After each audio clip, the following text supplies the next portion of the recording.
Ariane from the Movement Paradigm. Do you know that there is such a simple way to track the state of your nervous system, to ultimately track how resilient you are and your readiness to perform in life or sport? So we're going to dive into heart rate variability.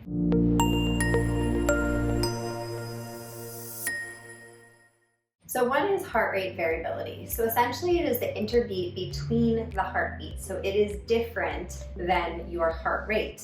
It is a measure of the autonomic nervous system. So because of that, heart rate variability is actually the best way for us to measure vagal tone. You've heard me talk many times about the vagus nerve and vagal nerve function.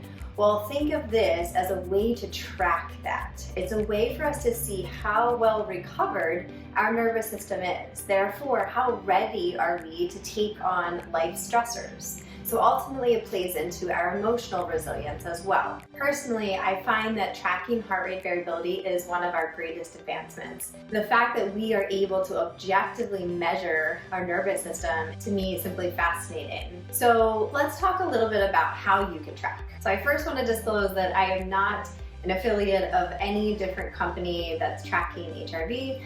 But I have found that in my personal experience and professional experience that some tools have been extremely valuable. So I personally used the Whoop Watch for probably three and a half years and found that to be extremely valuable and really understanding the patterns of my HRV and my recovery and how sleep affected it, how alcohol affected it, how too intensive an exercise affected it.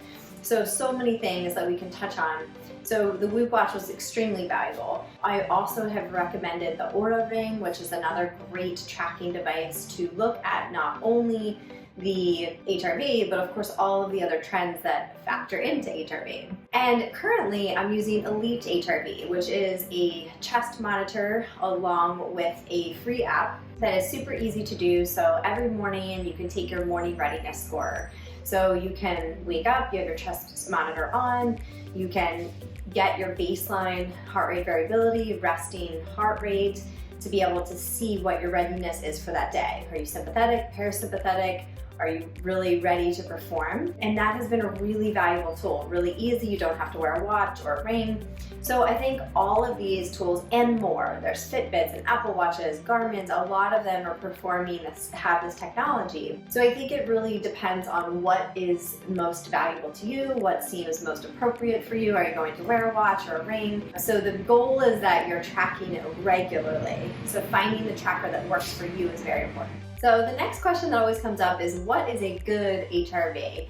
And this is a really tough question. So there is no set number, and that is why it's really important that you track your heart rate variability over time. There are some numbers that different companies have done the research on to determine what is their average population's heart rate variability. For example, Elite HRV has probably tested over 72,000 people, and they have suggested that the average HRV is around 58.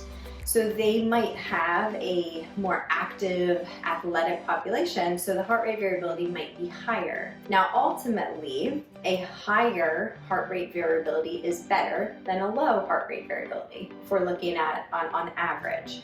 So again, different populations also might have lower heart rate variabilities, so it's really important to determine what yours is. So that's why tracking is really important, to determine over time. The device will help you do this, and as long as you're consistent, will help you determine what is your best heart rate variability. What is your best readiness score, essentially? How are you ready to perform? How well is your autonomic nervous system recovered? All right, so now I want to go over some tips. So number one is remembering that a high heart rate variability is not always a good thing, and a low heart rate variability is not always a bad thing.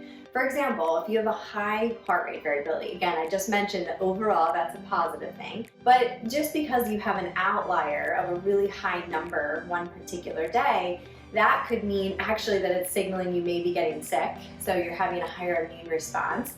It could also mean that you are in a deep state of recovery, and so you may not really be ready to perform. So you want to just remember that.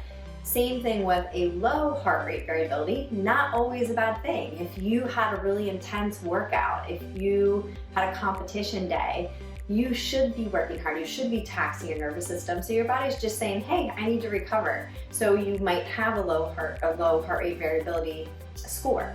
So both of those are okay, and any outliers doesn't necessarily mean something's good or something's bad. That's, again, I will keep repeating, you have to track it over time. Number 2 is to have a consistent time that you're assessing your heart rate variability. So the great thing is with a lot of the tracking devices, it's going to kind of push you in that direction. So for example, with the Whoop watch and the Oura ring, you're gonna wake up in the morning, you're gonna look at your HRV and other scores, and you're gonna be able to see like, okay, this is what it is right now. Just like the chest monitor, as well as the Elite HRV app, you wanna do it the same time every day. So for example, if you're doing it in the morning without a lot of variables, maybe you're lying down when you do it, that's what I prefer. So there's nothing that really can get in the way of that. So it's consistent over time. So that's really important, is to really control your variables with it, because there can be a lot of variability in it. And perhaps the most important is to track trends. So although heart rate variability by itself is a particular score and it's giving us information, it does not at all tell us why that happened. And here's the things that you want to think about. How was your sleep last night? Did you get 7 to 8 hours? Did you feel like you got deep sleep or enough REM sleep? And a lot of the tracking devices can do that as well. Do you feel well rested? Did you have a tremendous amount of stress yesterday? Did you work out yesterday really hard? Did you not work out at all? Did you sit all day? Did you have a lot of caffeine? Did you eat really well, or did you eat kind of crappy? What kind of stress are you under? Is it, are you super busy and overwhelmed? A lot to do? Are you feeling like you're just ruminating over a certain thing, a thought process? So all of those things are going to factor into ultimately your nervous system, right? So how well your nervous system is recovered. So you really want to be diligent about tracking those things, whether that's through the device or independently, is being able to really understand your trends. For example, I use the example of alcohol, because when you look on the Whoop Facebook page, anybody that's ever had alcohol, which is everybody of course, will comment about how alcohol tanks your heart rate variability, and it is 100% true.